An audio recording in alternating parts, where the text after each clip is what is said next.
In the next session, we're going to start talking about how to write a process. And the first thing you're going to need to determine is which processes to write. So the very first topic of conversation is how to prioritize your processes. There are many ways to do this, but 3 key ways. First is, are you about to hire somebody? Because if you're about to hire somebody, you might as well focus on their position, get those processes written. It will make it that much easier to hire and train and manage that new employee. Second alternative, if you're not about to hire someone, is to focus on a department or an area of your business. Maybe it's on customer service, or maybe it's on lead nurturing, or maybe it's on finance, whatever it is. And then finally, the third way is to focus on what it is that you do, because there's a good likelihood that you're doing a lot of work that you shouldn't be doing. And it would be great if you could create processes for that work that you could delegate and then delegate it to someone else. And a lot of times we say, the only reason I'm doing it is because it takes me too long to explain someone else how to do it. I might as well do it myself. And if you hear yourself saying that, you should write a process for that. I'm going to log into my TouchStone account. If you're about to hire somebody, all you have to do is go to your organization chart and select the position that you want to hire, because by now, all of the processes have been identified in the 4 key functions, and they've been linked to that specific position on your organization chart. So if you click that specific position on your organization chart, all of the processes that are required for that position should be here. And chances are they'll be blue or red. They won't be black because they haven't been written yet. And so now you'll have a list of 5, 10, 15 processes that you'll want to focus on. If you are not hiring someone, so the second option is to focus on a specific area of your business, you can pick that area, go into 4 key functions, and let's say it is sales and marketing. Then you can go to the sales and marketing key function, and let's focus just on nurturing leads to conversion. So there'll be a list of processes that will be here, that these will be the 3 or 4 processes that you want to start writing. And finally, if you are going to try to isolate the work that you do to try to determine what it is that you do that you want to delegate or write processes for so you can delegate, you'll need a tool that we've got under Guiding the Business. So let's just make sure that it's in your account. So go to the Guiding the Business key function, and under Libraries, under General Processes, scroll down to the T's and download the Time Management Process. Possibly you've already got this. If it's grayed out, you've already got it. After you download it, go to that specific process. You'll find it in your TouchStone account.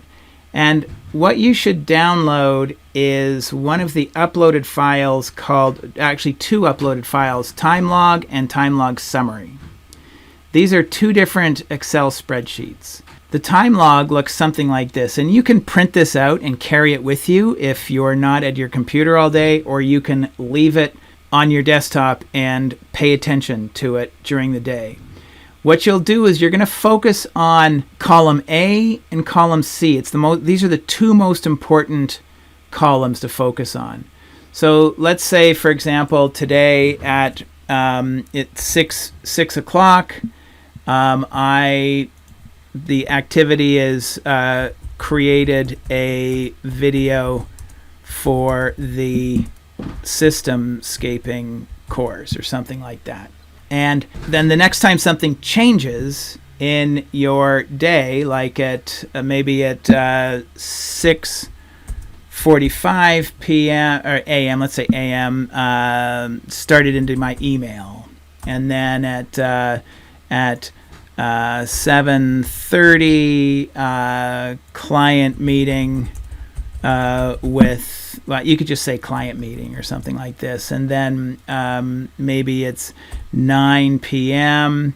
returned phone calls. What you'll notice is that all I'm doing is putting in the time, the start time. So I look at my watch and I put in the start time, and then I put in the activity. And I follow this through to the end of the day. Once I'm done with the day, I come back here and I say, okay, what was the duration? How long did it take me to create that video before I switched to do email? Well, it was 45 minutes, so I'm going to type in 45 there. And then I worked on email from 6:45 to 7:30. Well, that was another 45 minutes, so I type in 45 minutes there. And then I focused on client. I had a client meeting from 7:30 till 9, so that's 90 minutes. So you're listing the duration of these activities in minutes. Okay? Now what you're going to do is you're also going to think of categories. Once you look at these, you're going to see what are the categories. And categories could be lots of different things. So this might be something like a category called admin.